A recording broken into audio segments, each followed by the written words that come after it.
As I passed one of the old cells, I caught sight of something I wasn't expecting.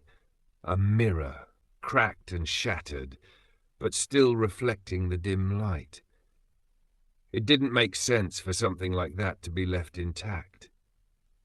I aimed my flashlight at it, the beam flickering as I stared into the glass. For a moment, I wasn't sure what I saw.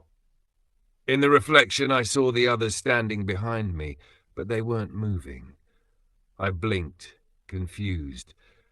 And then in the mirror's surface, the reflection of someone who wasn't there. I turned quickly, but the moment I looked away, the figure was gone. The mirror didn't lie. The chill in the air grew colder. I felt it like a hand resting on my shoulder, even though no one was there.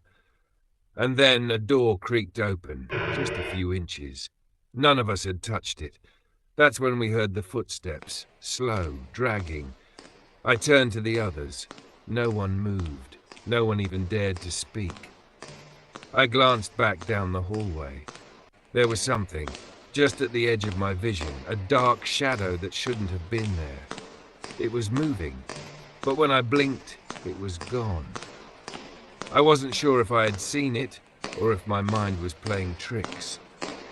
We ran, back to base camp, where I had set up the giant lights surrounding the sleeping bags.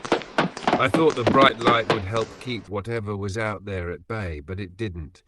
I couldn't see them, but I could feel them, always just beyond the light. The faint rustling, the whisper of movement at the edges of my vision. And then it happened again. I checked the walls around the camp. A fresh handprint. I froze. It wasn't there before. It was smudged into the dirt-covered walls. But there was no one else around to make it. I filmed it, but the camera caught nothing except the eerie emptiness.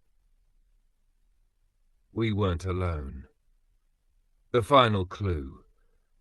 The cameras kept glitching, flickering out one by one. The light around us grew dimmer as the hours dragged on, the tension too thick to cut through. I grabbed the EMF detector, hoping for some sign of logic to explain the madness, but it spiked. The needle bounced erratically. My flashlight flickered again. I aimed it at the door, heart pounding.